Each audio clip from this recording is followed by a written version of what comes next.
जय हिंद साथियों। आज की इस वीडियो में आरआरबी ग्रुप डी एग्जाम 2025 को क्रैक करने के लिए एक ऐसा मॉडल पेपर साथियों मैं आपके सामने प्रस्तुत करूंगा जिस मॉडल पेपर में से आपका साथियों पेपर फंसेगा। मैं कहूंगा आज की इस वीडियो से 50% पेपर आपको साथियों देखने को मिलेगा। तो जो आपका साथियों पेपर होने को है 27 नवंबर से, उस पेपर को क्रैक करने के लिए इस पूरे मॉडल पेपर को देखिएगा। सबसे पहले साइंस के 25 सवाल आप लोग देखेंगे, उसके बाद साथियों करंट अफेयर के 20 क्वेश्चन होंगे, उसके बाद रीजनिंग और उसके बाद सातों मैथ्स होगी। मैं कहूंगा अगर आप देखना चाहते हैं कि 27 नवंबर को आखिर पेपर कैसा आएगा तो आज की इस वीडियो को पूरा देख के चले जाइएगा। पेपर आपका साथियों यहां से ही फंसेगा, ठीक है ना। चलिए सबसे पहले साथियों 25 सवाल जो मैं आपको करवाने वाला हूं पूरी साइंस के, इसमें से चेक करिएगा कि कितने क्वेश्चंस आपको पहले से आते हैं। चलिए तो पहला सवाल आपकी स्क्रीन पर है, करके विज्ञान का जनक किसे कहा जाता है। तो विज्ञान का जनक किसे कहा जाता है, अरस्तु को कहा जाता है। उसके बाद देखिए एक प्रकाश वर्ष क्या मापता है, तो ये साथियों क्या मापता है, प्रकाश वर्ष मैं कहूंगा दूरी मापता है। जिनका भी आंसर ऑप्शन नंबर बी है तो बिल्कुल सही है।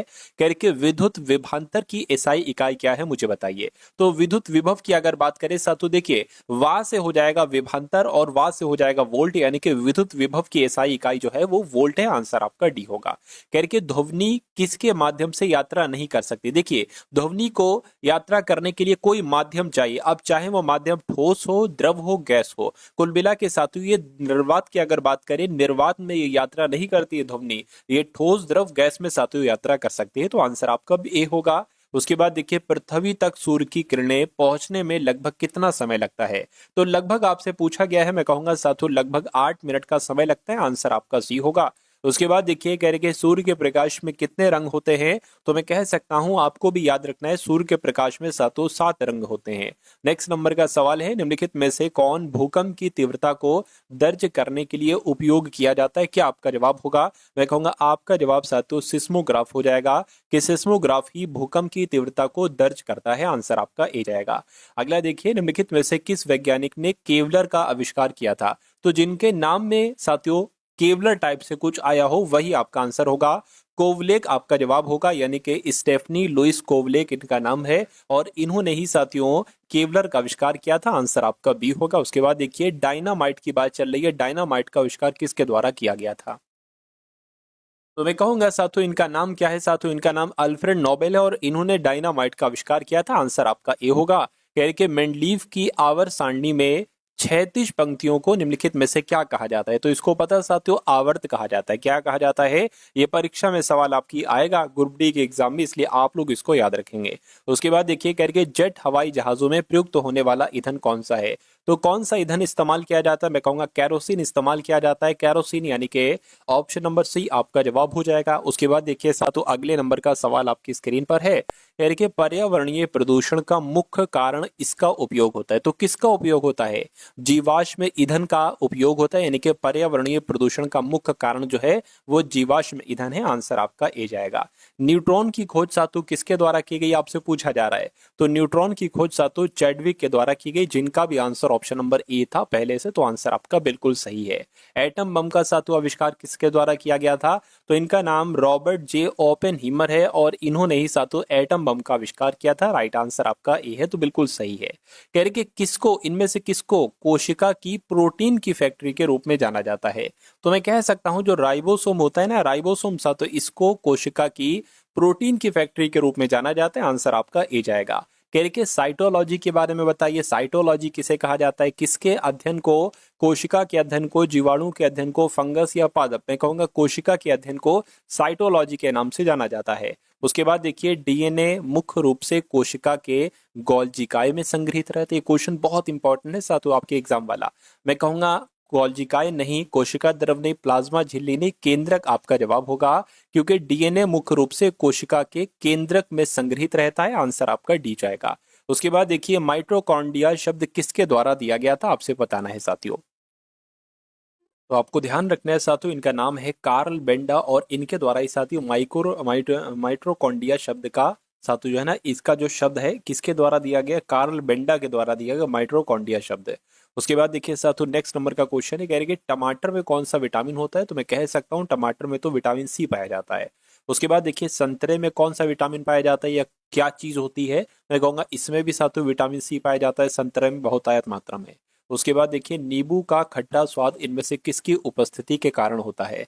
तो किसकी उपस्थिति के कारण होता है? साइट्रिक अम्ल यानी कि साइट्रिक एसिड होता है साथियों नींबू में। इसलिए मैं कहूंगा कि सवाल अगर आपसे पूछा जाए नींबू का खट्टा स्वाद किसकी उपस्थिति के कारण होता है, तो साइट्रिक अम्ल की उपस्थिति के कारण होता है।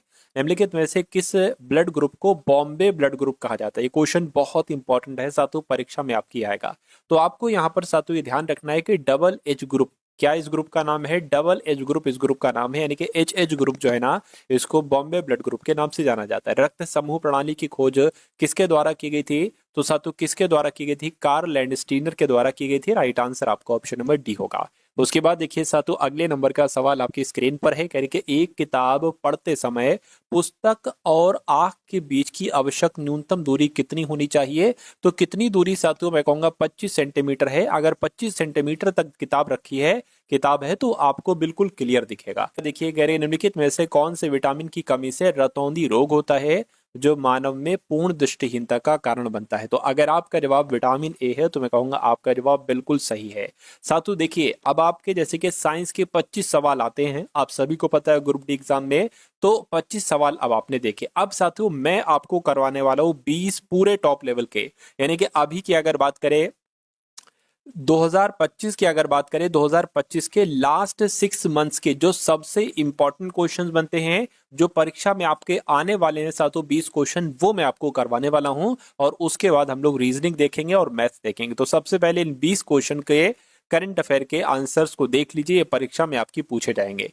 चलिए तो साथियों कहने के भारत सरकार ने बीएसआई का नेतृत्व करने के लिए किस वैज्ञानिक को नियुक्त किया है? मैं कहूंगा डॉक्टर कनक दास को नियुक्त किया है। आंसर आपका सी होगा।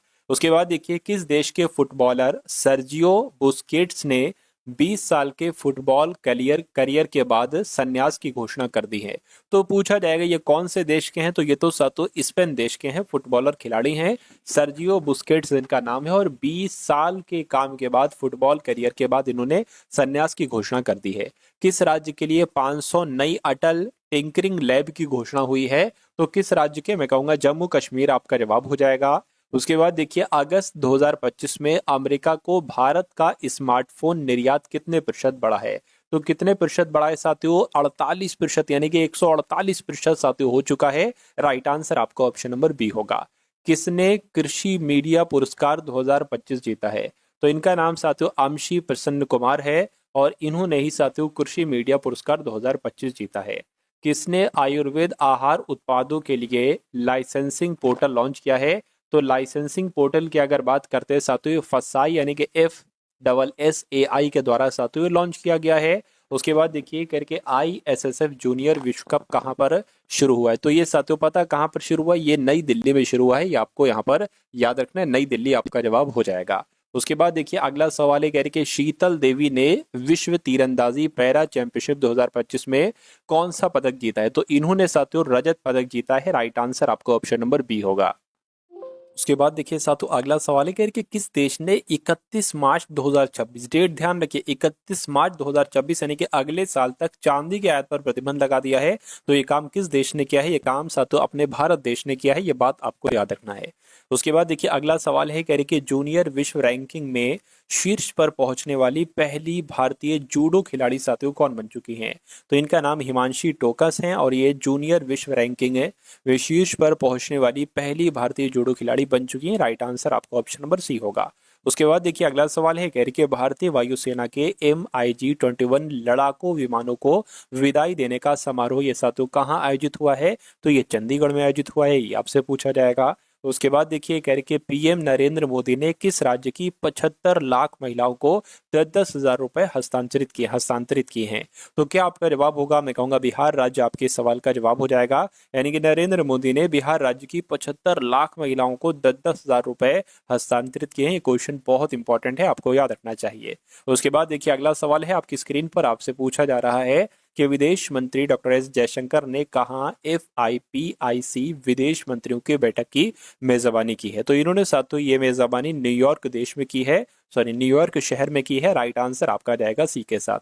उसके बाद देखिए करके कौन सा देश 2030 तक विश्व की पहली परमाणु ऊर्जा प्रणाली शुरू करेगा जो पुनर्चक्रित ईंधन का उपयोग करेगी। तो आपका जवाब यहाँ पर जो होगा वो रूस हो जाएगा। क्या हो जाएगा साथियों? रूस देश आपके सवाल का बिल्कुल सही जवाब है। और अगला सवाल देखिए करके भारत ने किसे संयुक्त राष्ट्र AI उत्कृष्टता केंद्र के रूप में नामित किया है? तो किसे नामित किया है? मैं कहूंगा IIT मद्रास को किया है। IIT मद्रास आपके सवाल का बिल्कुल सही जवाब है। करके कहा तीर्थ यात्रियों के लिए भारत का पहला AI आधारित कमांड सेंटर स्थापित हुआ है? तो कहाँ स्थापित हुआ है साथियों? तिरुमाला में स्थापित हुआ है। सही जवाब आपका ऑप्शन नंबर बी होगा। उसके बाद देखिए कह रहे कि UNEP young champions of the earth पुरस्कार 2025 किसे मिला है? तो ये पुरस्कार की अगर बात करें साथियों जिनाली मोदी इनका नाम है और जिनाली मोदी को साथियों ये पुरस्कार दिया गया है। राइट आंसर आपका सी होगा। उसके बाद देखिए अगला सवाल है कह रहे कि किसे पीरामल फाइनेंस का अध्यक्ष नियुक्त किया गया है? तो इनका नाम साथियों आनंद पीरामल है और आनंद पीरामल को ही पीरामल फाइनेंस का अध्यक्ष नियुक्त किया गया है। आंसर आपका बी होगा। कह रहे कि BBL में शामिल होने वाले पहले भारतीय कौन बने हैं? तो मैं कहूंगा रविचंद्रन अश्विन इनका नाम है और रविचंद्रन अश्विन BBL में शामिल होने वाले पहले भारतीय बन चुके हैं। आंसर आपका सी होगा। किस राज्य सरकार ने कैलामणि पुरस्कारों की घोषणा की है? तो क्या आपका जवाब है? मैं कह सकता हूं तमिलनाडु राज्य सरकार ने कैलामणि पुरस्कारों की घोषणा की है। राइट आंसर आपका सी होगा। साथियों आप बिल्कुल भी चिंता मत करिएगा, ये जो पेपर आपका है इस पेपर में साथियों जो साइंस आएगी 90% साइंस में आपको ऐसी पढ़ाऊंगा जो 90% आपके एग्जाम में फंसे। करंट अफेयर के वो सारे क्वेश्चंस करा दूंगा जो आपके एग्जाम में आए और रीजनिंग के वो सारे कॉन्सेप्ट और मैथ के वो सारे कॉन्सेप्ट साथियों जो आपके एग्जाम में आपको देखने को मिलेंगे। अगर आप वाकई में अपने एग्जाम को पास करना चाहते हैं तो सीरियस हो जाइए, हमारी हर एक क्लास को देखिए। जो भी मैं आपको रोजाना क्लासेस दूं उन सारे कॉन्सेप्ट को आप लोग अच्छे तरीके से देखा करिए। पेपर आपका साथियों बहुत आराम से मैं ये क्रैक करवा दूंगा, ठीक है ना। चलिए तो साथियों 25 सवाल आपके हो गए साइंस के, 20 सवाल हम लोगों ने देख लिए साथियों किसके करंट अफेयर के। अब आगे सवाल हम लोग साथियों रीजनिंग के स्टार्ट हो चुके हैं। तो रीजनिंग के ये बहुत शानदार सवाल लिए हैं, वही सवाल साथियों मैंने लिए हैं जो आपके एग्जाम में आपको देखने को मिलने वाले हैं। इसलिए अपनी परीक्षा से पहले पहले उन सारे सवालों को आप लोग तैयार कर लीजिए जो आपके एग्जाम में आपको साथियों देखने को मिलेंगे। चलिए तो रीजनिंग का पहला सवाल है, कहने के कलम का संबंध जैसे लिखने से है वैसे ही चाकू का संबंध किससे होगा? काटने से, गोली मारने से, सब्जी से, रक्त से। मैं कहूंगा कलम लिखने के काम आता है, चाकू काटने के काम आता है। आंसर आपका ए होगा।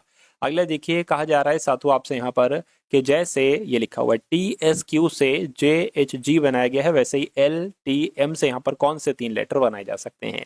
देखिए मुझे ऐसा लग रहा है साथियों जैसे कि T से अगर हम J करें है ना या S से H करे, मुझे इतना पता है कि S का अपोजिट लेटर होता है H, जैसे कि A का अपोजिट लेटर Z होता है, B का अपोजिट लेटर Y होता है, C का अपोजिट लेटर X होता है, D का अपोजिट लेटर W होता है, उसी प्रकार S का अपोजिट लेटर H होता है, ठीक है ना। उसी प्रकार अगर बात करते हैं साथियों देखिए T का अपोजिट लेटर जो है ना वो क्या J नहीं होता है, J का तो क्या होता है, J की अगर बात करें T का अपोजिट लेटर G होता है, ठीक है। उसी प्रकार Q का अपोजिट लेटर क्या होता है साथियों Q का J होता है, यानी कि J का अपोजिट Q होता है, ठीक है। तो मेरी समझ में आ गया साथियों। देखिए बीच का सेम रखेंगे, यानी कि T का अपोजिट लेटर मैंने आपको बताया, T का अपोजिट लेटर क्या होता है साथियों? G होता है। तो यहां पर साथियों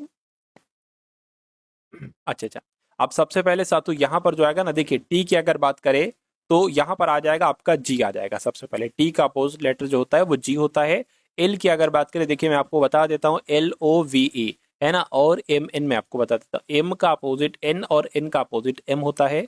तो M आया है उसका अपोजिट लेटर यहाँ पर आएगा, यानी कि यहाँ पर N आ जाएगा। L का अपोजिट क्या होता है? O होता है और E का अपोजिट लेटर V होता है, तो यहाँ पर O आएगा। तो कहाँ पर NGO लिखा हुआ है? NGO आपका ऑप्शन नंबर ए में लिखा हुआ है, यानी कि यही आपका जवाब है। और जिनका भी आंसर मेरे आंसर से पहले था उनका आंसर भी बिल्कुल करेक्ट है। अगला सवाल आपकी स्क्रीन पर है, यानी कि इस वाले सर्किल में जो है वो कार्यरत हैं, इस वाले सर्किल में लड़कियां हैं, इस वाले सर्किल में जितने नंबर हैं वो विवाहित हैं।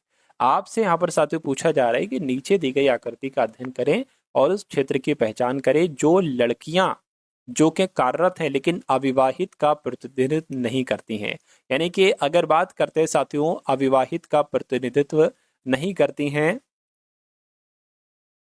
अच्छा भाई, यानी कि अगर साथियों यहाँ पर अगर हम लोग बात करते हैं, देखिए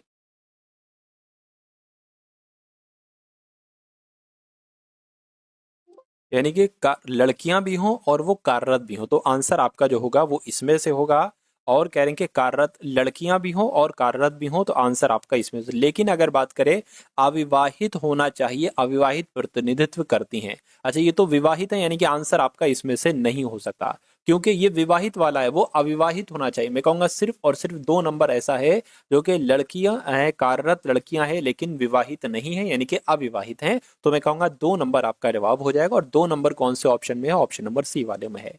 उसके बाद देखिए साथियों, नेक्स्ट नंबर का सवाल आपके स्क्रीन पर है और आपसे कहा जा रहा है कि टेलीफोन का संबंध जैसे संचार से है, वैसे ही रेडियो का संबंध साथियों किससे होगा, मुझे बताइए। तो रेडियो, देखिए टेलीफोन संचार के अंतर्गत, रेडियो की अगर बात करें प्रसारण के अंतर्गत आता है, आंसर आपका बी होगा। अगला सवाल साथियों आपकी स्क्रीन पर है, देखिए और बताइए आपका जवाब क्या होगा। कह रहे हैं कि जो ये जो चिन्ह है ना साथियों, इसके स्थान लेने के लिए और समीकरण को संतुलित करने के लिए गणितीय चिन्हों को सही युग्म का चयन करिए। अगर हम मान लीजिए साथियों ऑप्शन नंबर ए को तय करते हैं, बी को, सी को, डी को, किसी को साथियों तय करते हैं, तो मान लीजिए साथियों इसमें आंसर जो होगा, देखिए हम मेहनत करेंगे, हम डी से स्टार्टिंग करते हैं, हम डी से स्टार्टिंग करेंगे।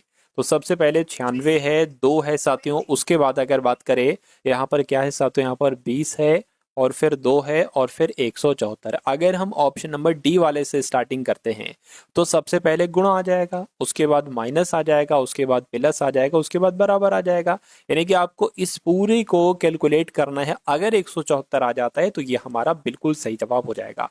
तो सबसे पहले अगर बात करें 96 दूना कितने होते हैं साथियों, 6 दूना 12 हो जाएगा, है ना। दो नीम 18 और एक आपका 19, यानी कि 192 हो गया। 20 प्लस आपका 2 हो गया, बराबर 174 आ जाए तो काम हो जाएगा।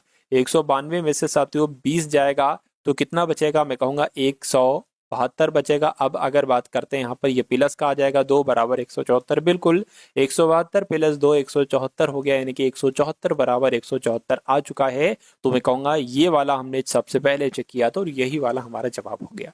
तो ऐसे सवालों में आप कोशिश ये करिए कि डी से शुरू करिए, डी, सी, बी, फिर उसके बाद ए। चलिए साथियों, अगले नंबर का सवाल आपकी स्क्रीन पर आ चुका है, देखिए सवाल को और बताइए जवाब आपका यहाँ पर क्या हो सकता है। चलिए भाई, तो कह रहे हैं साथियों ए, ओ, एम, एच, के और यू केंद्र के सामने मुंह किए हुए एक सर्किल में बैठे। तो एक सर्किल हम बना लेते हैं। कितने लोग हैं, 1 2 3 4 5 6, 6 लोग हैं ना। तो 1 2 3 4 5 और 6, ये 6 लोग बना लिया। और यहाँ पर कहा गया है कि सर्किल में बैठे हुए हैं। ठीक है भैया, सर्किल में बैठे हैं, इसमें नहीं कि केंद्र के सामने बैठे हैं, केंद्र की ओर इनका मुंह है। कह रहे कि ए जो है ना, ये एम या यू के बगल में नहीं बैठा, ठीक है, नहीं बैठा लेंगे। यू एच के बाईं ओर बैठा है और एम के बाईं ओर साथियों के बैठा है, ठीक है, जो ओ के विपरीत बैठा है। ठीक है, चलिए कोई दिक्कत नहीं, हम स्टार्टिंग करते हैं। तो एम के बाईं ओर के बैठा, एम को आप कहीं पर बैठा दे, मान लीजिए एम को आपने यहाँ पर बैठा दिया। एम के बाईं ओर कौन बैठा है, के, यानी कि एम के बाईं ओर के बैठा दिया। जो का मतलब क्या है, दूसरे वाले के लिए, यानी कि एम वाले के लिए। ओ के विपरीत कौन है, एम है, तो साथ तो एम का ओ कहां पर बैठेगा, ओ यहां पर बैठेगा, क्योंकि ओ के विपरीत कौन है, साथ तो एम है। इतनी बात क्लियर हो गई। अब देखिए कह रहे कि एच के दाएं और यू बैठा है। तो अगर साथियों मान लीजिए हम अगर एच को यहां पर बैठा नहीं सकते, क्योंकि एच के दाएं और दूसरे स्थान पर यू यहां पर नहीं आ पाएगा। एच को हम यहां पर भी यहां पर ही साथियों हम एच को बैठा सकते हैं, ठीक है ना, क्योंकि यहां बैठा लेंगे तो फिर ये जगह फ्री नहीं है। एच के दाएं साथों कौन बैठा है, यू बैठे, यानी कि यू आपका यहाँ पर आ जाएगा। अब बचा सिर्फ और सिर्फ ए है, तो ए आपका यहाँ पर आ जाएगा। सवाल में आपसे पूछा जा रहा है कि ओ के दाईं ओर कौन बैठा है, तो ओ के दाईं ओर तो भैया ए बैठा हुआ है, इसलिए ए आपके इस क्वेश्चन का बिल्कुल सही जवाब हो जाएगा, जो कौन से ऑप्शन में है, जो ऑप्शन नंबर डी वाले में है। उसके बाद देखिए अगले नंबर का सवाल आपकी स्क्रीन पर है, देखिए सवाल को और मुझे बताइए आपका जवाब साथियों क्या होगा। देखिए यानी कि उस विकल्प का चयन करिए जो दर्पण के दाईं ओर रखे जाने के, मतलब कुल मिला के यहाँ पर ये एक दर्पण है और यहाँ पर आपको बताना है जो छवि बनेगी वो कैसे बनेगी। देखिए मान लीजिए ये ए है और ये दर्पण हमने रखा है, तो ए जैसे होता है वो तो वैसे ही दिखाई देता है। ओ दर्पण में जैसे होता है वैसे दिखाई देता है। मान लीजिए ये एस बना है, तो एस कैसे दिखाएगा, एस ऐसे कुछ दिखाई देगा। तो ये भी साथियों कुछ इस प्रकार से दिखाई देगा ऐसे करके। अब आप देखिए ऐसे कहाँ पर बना हुआ है, यहाँ पर बना हुआ है नहीं, ऑप्शन नंबर बी में बना हुआ है, बिल्कुल सही साथियों, ऑप्शन नंबर बी में बना है, यहाँ पर भी नहीं बना है और यहाँ पर भी नहीं बना है। तो आपका जवाब अगर ऑप्शन नंबर बी के साथ है तो बिल्कुल करेक्ट हो जाएगा। A B C D E एक पंक्ति में बैठे हैं, ठीक है। तो 5 लोग की साथियों अगर बात करें, एक पंक्ति यानी कि 3 4 5, ये 5 लोग जो बैठे हैं एक पंक्ति में बैठे हैं, यहाँ पर ये कहा गया है।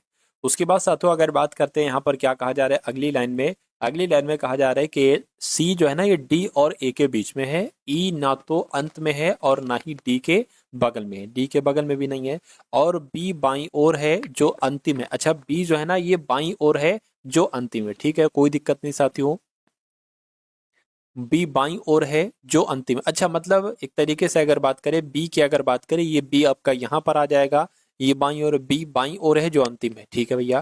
कह रहे डी के दाएं कौन है, तो सबसे पहले अगर बात करते हैं यहाँ पर एक बात कही गई है कि सी जो है ना ये डी और ए के बीच में है। तो सी की अगर बात करते हैं साथियों ये डी और ए के बीच में है। तो अगर बात करते हैं ई ना तो अंत में है और ना ही डी के बगल में है। तो एक काम साथियों आप क्या कर सकते हैं, आप ये कर सकते हैं कि डी और ए के बीच में कौन है, मान लीजिए डी को आपने यहाँ पर बनाया और ए को आपने यहाँ पर बनाया, यानी कि डी और ए के बीच में कौन है, तो डी और ए के बीच में साथियों सी हो गया। इतनी बात क्लियर। अब कह रहे हैं कि ई ना तो अंत में है, देखिए ई अगर हम यहाँ पर बनाते हैं तो ये अंत में नहीं बनती है और ना ये डी के बगल में बनती है, तो तभी साथियों मैंने ऐसे बनाया है। और बी बाईं ओर है, बी बाईं ओर है, अंतिम है। डी के दाएं में कौन है, तो डी के दाएं में कौन है साथियों, डी के दाएं में आपसे पूछा जा रहा है डी के दाएं में कौन है ना। एक काम साथ देखिए, जब अगर आपका आंसर कभी भी ना आए तो आप इनको क्या कर लिया करिए, ऐसे ऐसे ऐसे ऐसे करके डी को मतलब इनकी पोजीशन चेंज कर दीजिए। ये डी के बाएं पूछा जा रहा है, अगर बाएं पूछा जाए तो साथियों ये हो जाएगा, दाएं तो कोई है ही नहीं ना, है ना। तो कुल मिला के अगर डी के दाएं बाएं पूछा जाता तो आपका जवाब क्या हो जाता, सी हो जाता।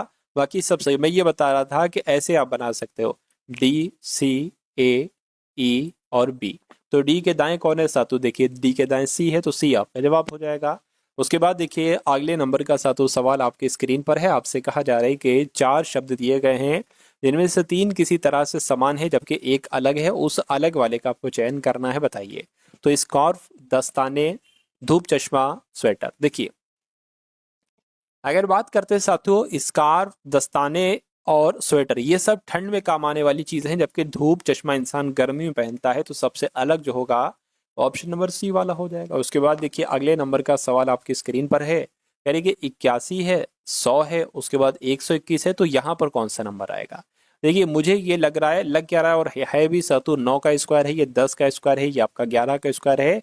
तो 9 10 11 12 यानी कि यहाँ पर 12 आ जाएगा। तो 12 का स्क्वायर क्या होता है, 144 होता है। 144 ऑप्शन में है, मैं कहूँगा बिल्कुल ऑप्शन में है, ऑप्शन नंबर डी वाले में। चलिए उसके बाद देखिए अगला क्वेश्चन आपकी स्क्रीन पर है सातु, कथन और निष्कर्ष वाले सवाल आपकी स्क्रीन पर आ चुके हैं।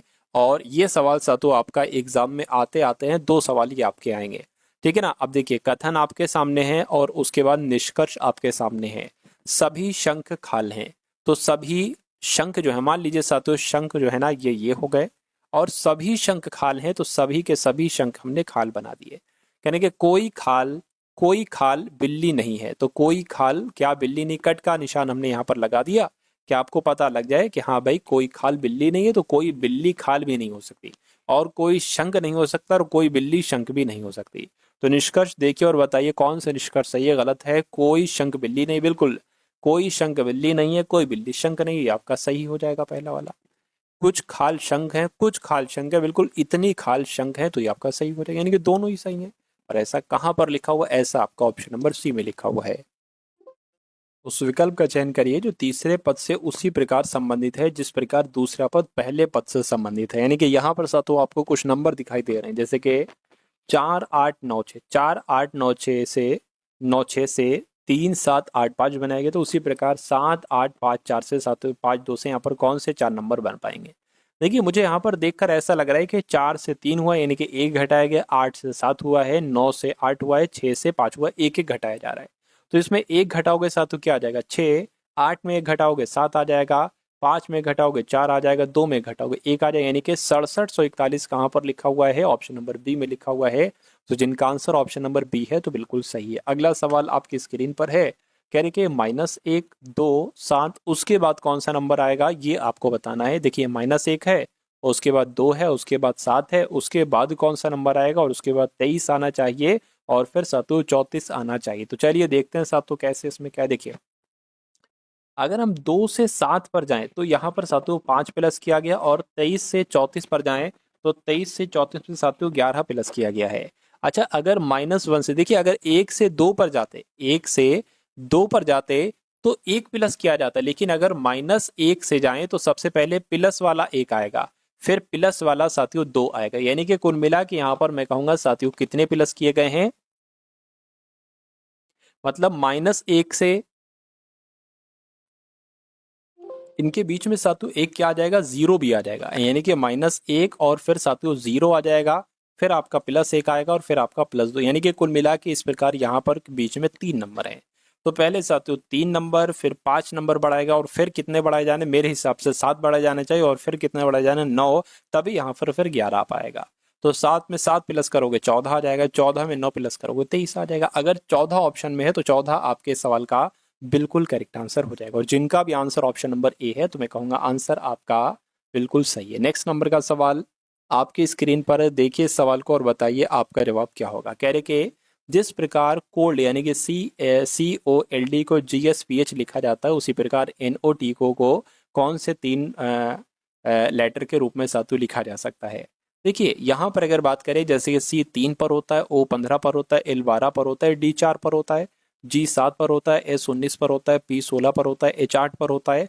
देखिए ये 4 से 8 हुआ है, ये 12 से 16 यानी कि 4 बढ़ रहा है, 15 से 19 4 बढ़ा और 3 से 7 4 बढ़ा, तो 4 4 4 इसमें बढ़ेगा। N 14 पर होता है, 4 बढ़ाओगे 18 यानी कि 18 पर R होता है। O से 4 बढ़ाओगे S आ जाएगा, T से 4 बढ़ाओगे सातु क्या आ जाना चाहिए, आपका X आ जाना चाहिए। तो R S X कहाँ पर लिखा हुआ है, R S और X कहाँ पर ऑप्शन नंबर बी में लिखा हुआ है, तो जिनका आंसर ऑप्शन नंबर बी के साथ है मैं कहूंगा आंसर आपका बिल्कुल सही है। उसके बाद देखिए अगले नंबर का सवाल है, कह रही कि 4 अक्षर समूह दिए गए हैं जिनमें से 3 किसी से समान है, चाहे 3 एक होंगे एक अलग होगा, वही अलग वाला आपको बताना है। देखिए अगर बात करते हैं साथों एल की, तो एल आपका होता है 12 पर, एन आपका 14 पर होता है, पी आपका 16 पर होता है। उसी प्रकार अगर बात करें यहाँ पर हम लोग तो वाई आपका होता है 25 पर और ए 1 पर होता है, सी 3 पर होता है, ठीक है ना। उसी प्रकार अगर बात करें आर की तो आर 18 पर होता है, एस 19 पर होता है, यू आपका 21 पर होता है, ठीक है ना।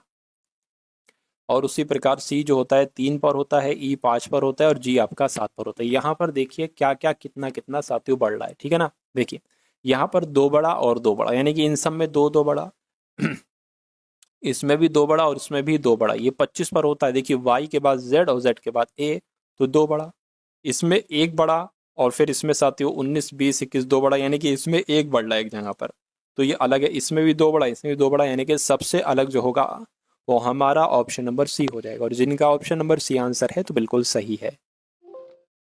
कथन और निष्कर्ष वाले सातों सवाल आपके सामने आ चुके हैं, ये कथन आपके यहाँ पर रहे है ना, और कथन 2 ये है। उसके बाद सातों 2 आपको निष्कर्ष दिए गए हैं, पहला और दूसरा, अच्छा तीसरा भी है, तो इसके अकॉर्डिंग आपको जवाब बताना है। सबसे पहले कहा गया है कि सभी बाघ बिल्लियां हैं, तो मान लेते हैं सातों बाघ आपके ये हो गए और सभी बाघ बिल्लियां हैं, तो सभी बाघ जो है ना, एक सेकेंड थोड़ा बड़ा बना देते हैं, तो सभी बाघ बिल्लियां बताई गई हैं, तो सभी बाघ जो है ना ये सातों क्या हो गई, बिल्लियां हो गई, सभी बाघ बिल्लियां हो गई।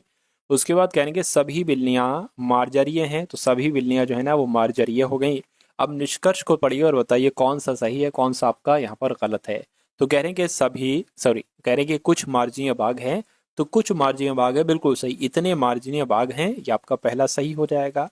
दूसरे की बात करें सभी बाघ मार्जनीय हैं, सभी बाघ मार्जनीय बिल्कुल साधु, सभी बाघ। कुछ मार्जनीय बाघ हैं ये भी सही है, और कुछ बाघ सभी बाघ मार्जनीय, ये बात भी बिल्कुल सही है, दूसरा भी सही है। कुछ मार्जरीय बिल्लियां हैं, कुछ मार्जरी बिल्लियां, बिल्कुल इतनी मार्जरिया बिल्लियां हैं, ये बात भी बिल्कुल सही है। यानी कि पहला दूसरा और तीसरा सही है, ऐसा ऑप्शन नंबर ए में लिखा हुआ है, तो यही आपका क्या होगा, यही आपका सातों बिल्कुल सही जवाब हो जाएगा। और अब आप साथियों रीजनिंग के सवाल यहाँ पर देख चुके हैं और अब आपके यहाँ पर मैथ्स के क्वेश्चन स्टार्ट हो चुके हैं। तो अगर मैथ्स में आप बहुत अच्छा प्रदर्शन करना चाहते हैं, 25 क्वेश्चन आएंगे साथियों मैथ्स के, इन 25 में से 25 अगर आप साथियों करना चाहते हैं तो ये समझ लीजिए हमारी हर एक क्लास को आप लोग देखिए, बहुत अच्छे अच्छे मैं आपके सामने कॉन्सेप्ट लाऊंगा और वो सारे कॉन्सेप्ट हम लोग कवर अप कर लेंगे जो आपके एग्जाम में आएंगे। ठीक है ना। मैं आपको साथियों कुछ नहीं ज्यादा नहीं साथियों 15 मॉडल पेपर दूंगा, यानी कि 15 मॉक टेस्ट आपको दूंगा, पूरे पूरे पेपर आपको करवाऊंगा यूट्यूब पर फ्री बिल्कुल, जिनको आप देख लेंगे तो इससे आपकी रीजनिंग भी कंप्लीट हो जाएगी, मैथ भी कंप्लीट हो जाएगी और साइंस के भी बहुत सारे सवाल होंगे जो आप कवर अप कर लोगे अपने एग्जाम में और करंट अफेयर पूरी कवर अप हो जाएगी। यानी कि पेपर क्लियर भरेगा, पेपर पास भरेगा, आपको कंटेंट मिल जाएगा अगर आप उन सारी क्लासेस को देख लोगे। तो चैनल पर अगर आप लोग नए हैं तो चैनल को सब्सक्राइब कर लीजिए। ठीक है ना। जितनी भी क्लासेस अब आपको दी जाए ग्रुप डी की, एक एक क्लास को आपको बहुत अच्छे तरीके से देखना है अगर आप वाकई में इस बार सिलेक्शन लेना चाहते हैं। चलिए, तो पहला सवाल मैथ्स का है। कह रहे कि 400 मीटर लंबी एक ट्रेन 20 सेकंड में एक पोल से गुजरती है, तो ट्रेन की आपको चाल बताना है, ट्रेन की गति क्या है बताइए। देखिए, अगर यहां पर बात करते हैं साथियों, क्या पूछा गया है, ट्रेन की गति पूछी गई है। तो ट्रेन की गति कह लो या ट्रेन की चाल कह लो, बात एक ही है। तो ट्रेन की गति आपसे पूछी गई है तो यहां पर हमें दूरी के रूप में क्या रखना पड़ेगा, ट्रेन की लंबाई रखना पड़ेगा।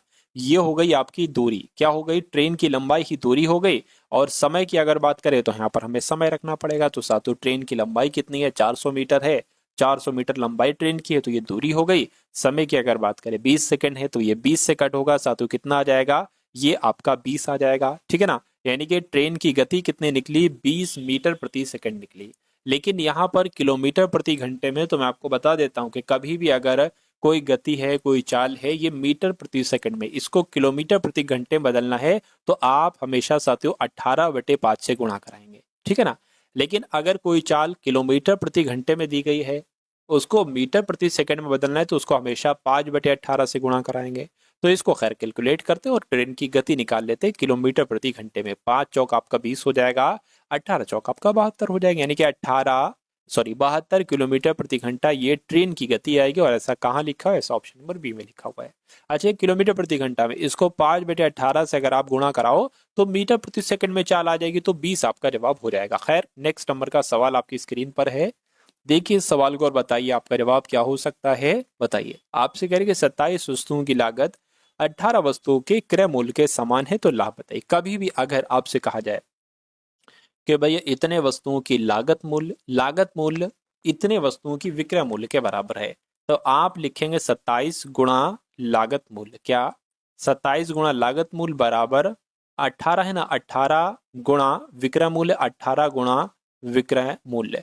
यानी कि अब आप साथियों क्या निकाल सकते हो, अब आप निकाल सकते हो लागत मूल्य और ये नीचे आ जाएगा विक्रय मूल्य का अनुपात निकाल सकते हो। लागत मूल्य विक्रय मूल्य का अनुपात निकाल सकते हो, 18 रहेगा, ये नीचे इसके 27 आ जाएगा, है ना। कहने का मतलब ये है कि अगर लागत मूल्य 18 है तो विक्रय मूल्य 27 है।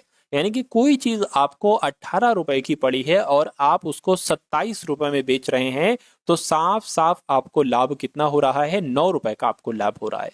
तो लाभ ही तो पूछा है, 9 रुपए का लाभ हो रहा है, लेकिन आपको बताना है उस लाभ को प्रतिशत में करके। तो 9 को प्रतिशत में करेंगे, गुणा 100 से कराएंगे, नीचे हमेशा क्रय मूल्य या लागत मूल्य आता है। तो लागत मूल्य कितना है साथियों, 18 है। इसको कैलकुलेट करोगे तो मैं कहूंगा 50% आपका जवाब हो जाएगा, यानी कि लाभ प्रतिशत कितना होगा, 50% होगा। तो जिनका भी आंसर है ऑप्शन नंबर बी के साथ है तो आपका जवाब बिल्कुल सही हो जाएगा। ठीक है ना। चलिए अगले नंबर का साथियों सवाल आपकी स्क्रीन पर है, इस सवाल को देखिए। सिंप्लीफिकेशन का सवाल है, 64/2 गुणा ब्रैकेट में है 9/3 गुणा 3/9 माइनस 32, यानी कि 64/2। सबसे पहले 64/2 को ही आप सॉल्व कर लो तो कितना आ जाएगा, 32 आ जाएगा। 32 गुणा इसको सॉल्व करोगे 3 3 9, 3 आ जाएगा। गुणा अगर बात करते हैं साथ तो 3 भाग आपका 9 आ जाएगा, माइनस आपका 32 आ जाएगा। इतनी बात क्लियर है। उसके बाद देखिए साथियों, देखिए यहाँ पर अगर बात करें इससे ये कैंसिल कर लें 3, और फिर इस 3 से ये 3 कैंसिल हो जाएगा, 32 एकम 32 यानी कि 32 माइनस 32 हो जाएगा। यहाँ पर तो शून्य आ जाएगा। शून्य कौन से ऑप्शन में, ऑप्शन नंबर सी वाले में। अगला देखिए, यानी कि एक बैग में 3:4:5 के अनुपात में 25 पैसे, 50 पैसे और 1 रुपए के सिक्के हैं। यदि सभी का कुल मूल्य 31 रुपए है तो बैग में 1 रुपए के कितने सिक्के। देखिए 1 रुपए के कितने सिक्के हैं, मैं कहूंगा 5 के अनुपात में सिक्के हैं। यानी कि आपको साथियों 5x की वैल्यू निकालना है। सबसे पहले आप x की वैल्यू निकालेंगे, फिर उसकी गुणा 5 से कर देंगे आपको पता चल जाएगा कि बैग में 1 रुपए के कितने सिक्के हैं। ठीक है ना। तो इस सवाल को साथियों आप कैसे करेंगे ये मैं आपको बता दे रहा हूँ। देखिए ये लिखा हुआ है 3x, तो यानी कि 3 लिखा हुआ है तो 3x इसको कर लेंगे। अब 3 के अनुपात में 25 पैसे, और 25 पैसे आपको पता है 1/4 होता है।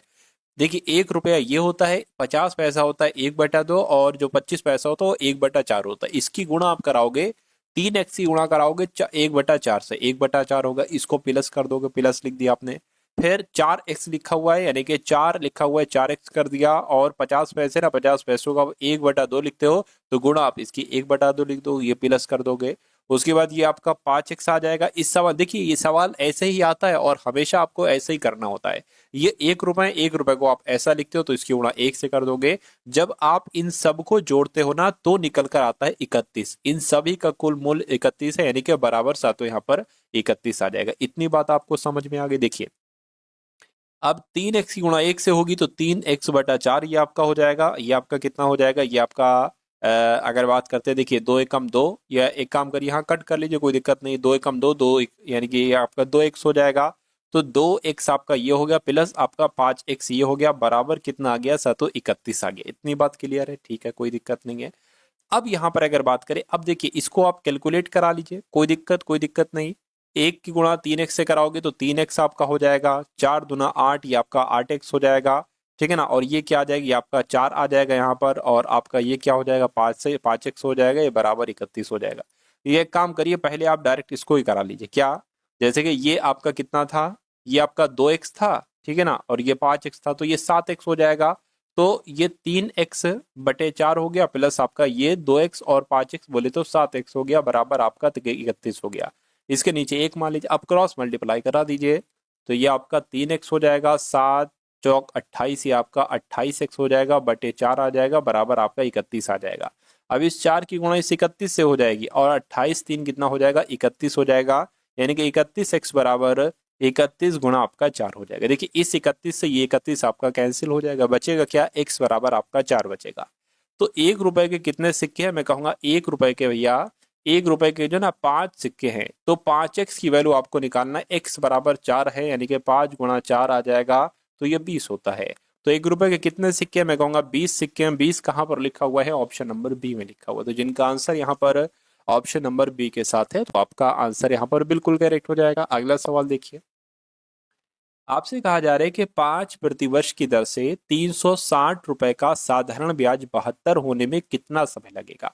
यानी कि कुल मिला के आपसे जो पूछा जा रहा है वो सातों समय पूछा जा रहा है। आपको पता है समय बराबर क्या होता है, समय का एक फॉर्मूला होता है साथियों, मूलधन गुणा 100 अपॉन समय हो गया, दर आ जाएगी, और साथियों क्या आ जाएगी, समय हो गया, दर आ गया, और यहाँ पर साथियों ये एक काम का ऐसे नहीं साथियों, देखिए अभी भी आप साथियों समय अगर निकालोगे तो यहाँ पर साधारण ब्याज आता है, मैंने गलती से कुछ और लिख दिया था, तो ये आपका साधारण ब्याज हो गया, गुणा आपका 100 हो गया, समय ये हो गया साथियों, दर आपकी ये आ जाएगी, ठीक है ना, दर आपकी ये आ गई, और नीचे एक और मूलधन आपका। तो ये सूत्र होता है साथियों, गलती से कुछ और मैंने लिख दिया था, खैर कोई दिक्कत नहीं। साधारण ब्याज कितना दे रखा है, 360 साधारण ब्याज है। अच्छा 5% की दर से 360 रुपए का साधारण ब्याज 72 होने में, अच्छा साधारण ब्याज जो है साथियों वो 72 है, तो 72 साधारण ब्याज हो गया, गुणा आपका 100 हो गया, ठीक है ना, इतनी बात क्लियर है। अब अगर बात करें 360 ये आपका मूलधन है, तो ये आपका मूलधन आ जाएगा, दर 5% है, तो 5 गुणा 360 आपने ये लिखे, ये क्या निकल कर आएगा, ये आपका समय निकल कर आएगा जो आपसे पूछा जा रहा है, ठीक है ना। अब इसको सत्तू कैलकुलेट कर लीजिए, 5 से कट होगा 20 यहाँ पर आ जाएगा, 0 से 0 कैंसिल आपका हो जाएगा, 36 दूना आपका 72 हो जाएगा, 2 गुणा 2 आ गया, यानी कि समय कितना आ गया सातों, समय आपका जो आ गया है वो 4 वर्ष का समय आ गया, और 4 वर्ष कहाँ पर लिखा हुआ है, ऑप्शन नंबर बी में लिखा हुआ है। तो जिनका आंसर ऑप्शन नंबर बी के साथ है तो बिल्कुल करेक्ट हो जाएगा। अगला सवाल साथियों आपकी स्क्रीन पर है, देखिए और बताइए आपका जवाब क्या होगा। साथियों अगर आपने वीडियो को लाइक नहीं किया है तो इतनी मेहनत से साथियों मैं आपको पढ़ा रहा हूँ, वीडियो को आप लोग लाइक कर दीजिए, क्योंकि अभी लगभग हाँ 4 दिन पहले मेरी एक सर्जरी हुई है, उस सर्जरी के चौथे दिन ही साथियों, चौथे 5वें दिन मैं आपके लिए वीडियो बनाने के लिए लग गया, तो ये एक छोटी बात नहीं है मेरे लिए और आपके लिए। इसलिए अगर आप इस वीडियो को लाइक कर देते हैं तो मुझे बहुत अच्छा लगेगा, क्योंकि पेपर की डेट तुरंत आ गई साथियों। सर्जरी के बाद मैंने सोचा था 10 से 15 दिन आराम करूंगा, लेकिन आपकी ग्रुप डी की एग्ज़ाम डेट आ गई, तो फिर मैंने सोचा कि आराम तो फिर बाद में भी हो जाएगी, लेकिन अभी आप सभी लोगों का पेपर है ना, तो इस वजह से इस वजह से मैं बहुत तेज़ आवाज़ में भी नहीं बोल पा रहा हूँ। खैर कोई बात नहीं है। तो इस सवाल की अगर हम लोग बात करें, 8 व्यक्तियों का औसत भार 2.5 किलोग्राम। कभी भी अगर ये लाइन आपके सामने लिखी हो ना, तो आप क्या निकालो, 8 व्यक्तियों का औसत भार 2.8 केजी। आप निकालो 8 व्यक्तियों का कुल मिला के भार कितना होगा। ये निकालने के लिए आपको 2.5 की गुणा 2.5 की गुणा 8 से आपको करना होगी। तो 2.5 की गुणा 8 से अगर आप कर देते हैं तो करा लीजिए। 8 पंजे आपका 40 हो जाएगा, 8 दूना 16 और ये आपका 20, यानी कि यहाँ पर 20 आ जाएगा। तो 8 लोगों का कुल मिला के वजन कितना है, 20 है। यानी कि जब उसमें से 75 किलोग्राम वाले एक व्यक्ति के स्थान पर एक नया व्यक्ति आता है ना। अब देखिए, अच्छा, कुछ अलग ही यहाँ पर है सिस्टम। यहाँ पर साथियों जो है ना वो अलग ही है। मुझे लगा इनका औसत भार इतना है, लेकिन ये नहीं, इतना इनका ये बढ़ जाता है, तो ये मैंने गलत कर दिया। कोई दिक्कत नहीं, मैं देख लेता हूँ दूसरे तरीके से। 8 व्यक्तियों का औसत भार 2.8 किलोग्राम बढ़ जाता है, ठीक है ना, जब उनमें से 75 केजी वाले भार वाले एक व्यक्ति के स्थान पर एक नया व्यक्ति आता है। नए व्यक्ति का भार आपसे यहाँ पर पूछा जा रहा है। कोई दिक्कत नहीं साथियों, बहुत अच्छा और प्यारा सवाल है ये एक काम करिए सर, तो इसको आप फॉर्मूले से करने की कोशिश करिए। फॉर्मूला क्या कहते हैं, नए व्यक्ति का भार। क्या साथियों, फॉर्मूले की अगर बात करें तो नए व्यक्ति का भार बराबर क्या सूत्र है, नए व्यक्ति का भार बराबर गए व्यक्ति का भार। गया व्यक्ति कौन है, ये 75 किलोग्राम वाला साथियों गया व्यक्ति है, तो इसका वजन कितना है, इसका वजन 75 किलोग्राम है, ठीक है ना। अब प्लस आप लिखोगे, अब लिखोगे यहाँ पर साथियों कितने व्यक्ति थे, तो कितने व्यक्ति थे, ठीक है ना, कितने व्यक्ति थे, 8 व्यक्ति थे। इनका औसत भार कितना था, मतलब कितना बढ़ जाता है, तो कितना बढ़ा है उसकी आप साथों इससे आप गुणा कर देंगे, ठीक है ना। तो 75 प्लस आपका 8 की गुणा 2.5 से कराओगे तो 20 आ जाएगा, यानी कि 75 और 20 कितना हो गया, मैं कहूंगा 95 केजी हो गया। तो नए व्यक्ति का भार साथियों क्या रहा, 95 केजी रहा। और 95 केजी कहाँ पर लिखा हुआ है, ऑप्शन नंबर ए में लिखा हुआ है। तो जिनका भी आंसर ऑप्शन नंबर ए के साथ है तो बिल्कुल सही हो जाएगा। उसके बाद देखिए अगला सवाल आपकी स्क्रीन पर है साथियों, कमेंट कर दीजिएगा, प्यारा सा कमेंट, कैसी आपको ये वीडियो लग रही है एक बार कमेंट में आप लोग मुझे जरूर बता दीजिए, आपसे रिक्वेस्ट है। चलिए करिए, एक शंकु बनाने के लिए भुजाएं हैं ये 5 सेंटीमीटर, 12 सेंटीमीटर और 13 सेंटीमीटर, ठीक है। यानी कि तीनों भुजाओं वाले एक समकोण त्रिभुज को 12 सेंटीमीटर के परिता घुमाया जाता है। इस तरह बने शंकु का आयतन क्या होगा। तो सबसे पहले अगर हम बात करें कि शंकु के आयतन का सूत्र क्या होता है, तो शंकु के आयतन का सूत्र होता है 1/3 पाई आर स्क्वायर एच, ये सब होता है। देखिए 1/3, ठीक है, पाई की वैल्यू आपको पता है। आर की अगर बात करते हैं साथों, आर आप कैसे निकालेंगे, ठीक है ना, क्या आर की अगर बात करें, आर कैसे निकालेंगे।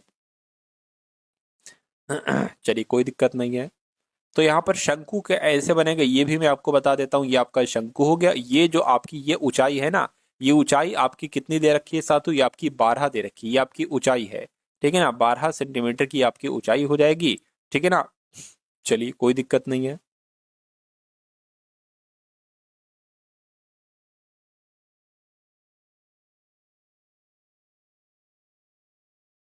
यानी कि इसमें साथियों जो 5 सेंटीमीटर, 12 सेंटीमीटर, 13 सेंटीमीटर वाले समकोण त्रिभुज, यानी कि यहाँ पर साथियों जो त्रिभुज बन रहा है एक तरीके से, ये जो आपका त्रिभुज बन रहा है इसकी ये चीजें दी गई हैं। तो ये क्या हो जाएगा, ये 5 इसकी हो जाएगी, ये आपका 13 हो जाएगी, ये 12 हो जाएगी। तो इसमें 1/3 हो गया, पाई की वैल्यू 22/7 हो गई। और आर की अगर बात करें, आर कितना है, त्रिज्या यानी कि 5 है, 5 का स्क्वायर हो जाएगा। एच की अगर बात करें, एच कितना है, 12 है, तो ये आपका 12 हो गया। यानी कि यहाँ तक साथियों आपको क्लियर हो गया। अब देखिए कैसे क्या कट होगा, यहाँ पर कुछ कट हो रहा है सर, तो अगर कट हो रहा है तो बहुत अच्छी बात है, नहीं हो रहा है कोई दिक्कत नहीं। देखिए ये हो जाएगा 35, 7 एकम 7, 7 पंजे आपका 35 हो जाएगा, ठीक है ना।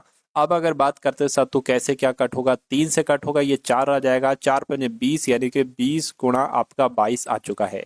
तो ये कितना हो जाएगा साथियों, 2 दूना 4, 2 दूना 4, यानी कि 440 यहाँ पर आ जाना चाहिए, ठीक है ना। अच्छा यहाँ पर अगर बात करें साथियों, यहाँ पर तो ऐसा नहीं दे रखा है, या एक काम करिए पाई की वैल्यू आप लिखिए इच मत, है ना। 1/3, 1/3, 25 और साथियों यहाँ पर 12 आ जाएगा। इतनी बात के लिए अब इसको सत्य कैलकुलेट करें, क्योंकि ये 440 यहाँ पर आए नहीं, थोड़ा सा चेंज करना पड़ेगा हमें। ये आपका 50 आ जाएगा, ये आपका 25 आ जाएगा, ये आपका 300 आ जाएगा, यानी कि 300, है ना।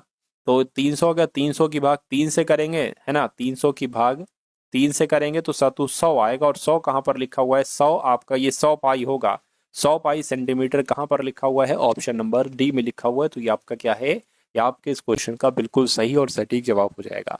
चलिए सातों अगले नंबर का सवाल आपकी स्क्रीन पर है। यानी कि एक राशि 2 वर्ष में 720 और 3 वर्ष में 792 हो जाती है। जब ब्याज वार्षिक संयोजित होता है तो ब्याज की वार्षिक दर क्या है। तो दर की अगर बात करें, दर का सूत्र सबसे पहले आपको मालूम होना चाहिए, साधारण ब्याज गुणा 100। क्या, साधारण ब्याज गुणा 100, और यहाँ पर साथियों क्या आ जाएगा, समय आ जाएगा और गुणा मूलधन आ जाएगा। समय आ जाएगा और क्या हो जाएगा साथियों, मूलधन आ जाएगा। तो यहाँ पर जो चीजें हैं वो रखते जाइए। दर की अगर बात करें, साधारण ब्याज कितना है साथियों, अब देखिए यहाँ पर एक चीज की अगर बात करें, मान लीजिए साधारण ब्याज क्या, 2 वर्ष में 720 और 3 वर्ष में 792 हो जाता है। तो अगर देखिए 2 वर्ष और 3 वर्ष, अगर हम इन दोनों का आपस में डिफरेंस कर दे तो हमें 1 वर्ष का साधारण ब्याज निकालना पता चल जाएगा।